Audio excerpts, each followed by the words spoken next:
नमस्कार पब्लिक, तर स्वागत आहे तुमचं मयूरवास साबळे व्लॉगला. काही चुकलं की क्लास तर माफ करा, कसे मेंढ्याकडचे माणसं आहे. तर चला आपण आता दुकानावर जाऊया.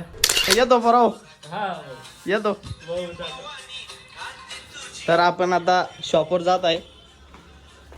रविवार असल्यामुळे तास कोणी गल्लेत कुत्र्याचं बच्चूक दिसून राहिलं. आपण दुकानावर जाऊ आणि या पॅडमध्ये डायरेक्ट गाणे ऐकत बसू आता दिवसभर. तर आपण आता शटरवर करून घेऊ. तर हे असं दुकान आहे आपलं.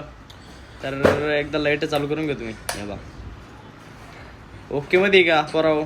आवडला असेल तर लाईक फॉलो करून टाका. इथे समोर आपली अकॅडमी, योद्धा करिअर अकॅडमी. तर आता झाडून घ्या तुम्ही एकदा दुकान.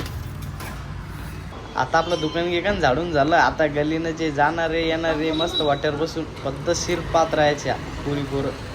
दुकानावर बसून थोडं बरं होतं. मित्राच्या हॉटेल इकडे आलो. धन्यवाद. या का पुन्हा म्हणलं इथे बसून काही मिळली तर डबल मित्राला घेतलं आणि डबल वापस दुकानाकडे चाललो. दुकान तर वाटच पाहत होतो, मालक का तो का नाही. मग एकदा दरवाजा खोलून घेतला. मग मित्र म्हणे ऊन लागलं तर बाहेर थांबू. तर बाहेर थांबलो. तर मग कॅमेरा लावल्यावर पोर तर नुसतं तोंडाकडेच पाहत होतो.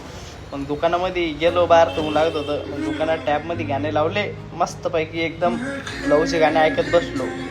नाही म्हणलं डायरेक्ट आता गाणे बंद केले. मी म्हणलं आता एकदा आपण चालला, आपण डायरेक्ट नाही काय जेवण येऊ. मग डायरेक्ट रूमवर गेलो. 2 तर आडवे पडेल होते मरेलो. आणि मग एकदा याला म्हणलं कांदे कापून घ्या तुम्ही.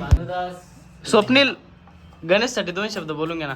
गणेश भाऊ साठी 2 शब्द करताय माझ्याजवळ. गणेश भाऊ एवढं मोठं काम करायला गणेशचं म्हणणं आहे की गावातले लोक व्हिडिओ पाहिजे. मग गावातले लोक काय धंदे लावले. अरे खायासाठी करू लापू, भिगणी मागवलो गणेश. सांग रे याला, फोटोसाठी करणं पडतं गणेश भाऊ. तर मित्रांनो, तुम्हाला वाटतं की आमची मजा आहे असे कांदे कापणं पडतं भाऊ. तुम्हाला वाटतं रील स्टार रेन पोरं मजा करतात, असे कांदे कापून खाणं पडतं. हे चावलच खाना पड रे. चावल ना भाऊ, तुमच्या मनापासून आभार भाऊ. मंडळ आभार आहे. धन्यवाद. एकदा मग पुढचं भाऊ मोठं करणं आपण का तुम्ही तर लाईक फॉलो करा. आम्ही खिचडी शिजवत तर आमची एक तर खिचडी शिजून झाली. आता लागली तिला आता एका प्लेट मध्ये ओतून घ्या. आता मस्त खिचडी झाली आमची. आता ताटात वटली, आता असं खायची. नमस्कार. तर आता आपली खिचडी शिजणं खाऊन झाली. तर आजच्या व्लॉगसाठी एवढंच. तर बाकीचं पुढच्या व्लॉगमध्ये आपला साधा बोळा. जर तुम्हाला व्लॉग आवडला असेल तर ते सबस्क्राईबचं बटन आहे तेवढं दाबून टाका. कसं आहे, साधे बोळं काम आहे आपलं. तर भेटूया पुढच्या व्लॉगमध्ये.